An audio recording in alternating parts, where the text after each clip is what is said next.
Hello નમસ્કાર મારા વહાલા વિદ્યાર્થી મિત્રો, દરેકનું હાર્દિક સ્વાગત છે. મિત્રો, ધોરણ 9 વિષય સંસ્કૃત પાઠ નંબર 6 સર્વ ચારુતરમ વસંત. મિત્રો, સૌથી સંપૂર્ણ સોલ્યુશન આ વિડીયોમાં કરીશું. તે પહેલાં ચેનલમાં નવા છો તો ફટાફટ ચેનલને સબસ્ક્રાઇબ કરી તમારા મિત્રોને પણ શેર કરી નાખશો. ચાલો શરૂ કરીએ. તો મિત્રો, જેની અંદર આપણને પ્રશ્ન એક આપેલો છે, જેમાં કહ્યું છે અધોલિખિતેભ્ય વિકલ્પેભ્ય સમુચિતમ ઉત્તરમ ચિત્વા લિખિત. જેની અંદર પહેલો વિકલ્પ છે વસંતે પવનઃ ક્રીડિશો ભવતી. તો ઓપ્શન એ આપણો સાચું બનશે, સુગંધી. હા. ત્યારબાદ બીજા નંબરે છે કહ મધુરે વચોભી મનઃ નિહંતી. તો આવશે મિત્રો ઓપ્શન સી, કોકિલઃ.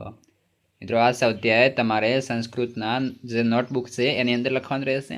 ત્રીજા નંબરે છે વાપી જલાલા સૌભાગ્યમ દદાતી રેખાંકી પદસ્ય સમાસમ નામ લિખત. તો વાપી જલા નામ એ મિત્રો ષષ્ઠી તત્પુરુષ છે, એટલે કે આપણો ઓપ્શન બી સાચો બનશે.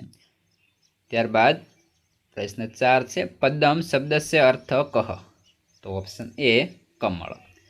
ત્યારબાદ પાંચમા નંબરે વદનમ શબ્દસ્ય પર્યા શબ્દ ચિત્વા લિખિત. તો ઓપ્શન બી મુખમ થશે. વદન એટલે મુખ, ચહેરો. ત્યારબાદ મિત્રો પ્રશ્ન 2, જેની અંદર આપણે અધોલિખિતના પ્રશ્નના ઉત્તરાણી સંસ્કૃત ભાષા લિખિત.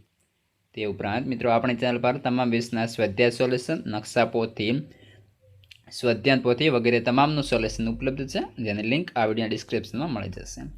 મિત્રો, પહેલો પ્રશ્ન છે વસંત સૌભાગ્યમ કસ્મે દદાતી. વસંત વાપી જલેભ્ય પ્રદાજનેભ્ય આમ્રતુમેભ્ય ચ સૌભાગ્યમ દદાતી.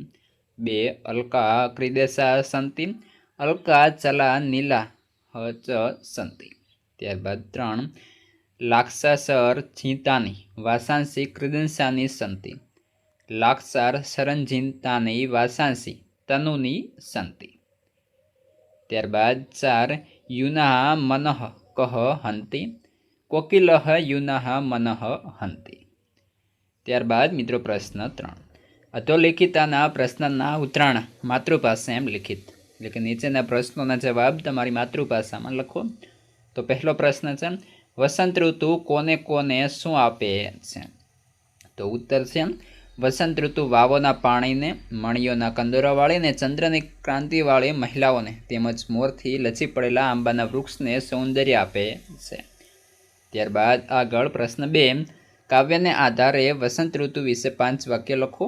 તો વસંત ઋતુમાં વૃક્ષો ફૂલોવાળા અને પાણીમાં સુંદર કમળો હોય છે. સ્ત્રીઓ પ્રેમસભર હોય છે. પવન સોડમયુક્ત હોય છે. વસંતમાં સમી સાંજનો સમય સુખદાયક હોય છે અને દિવસ રળિયામણા હોય છે. વસંત ઋતુમાં સઘળું અતિશય સોહામણું હોય છે.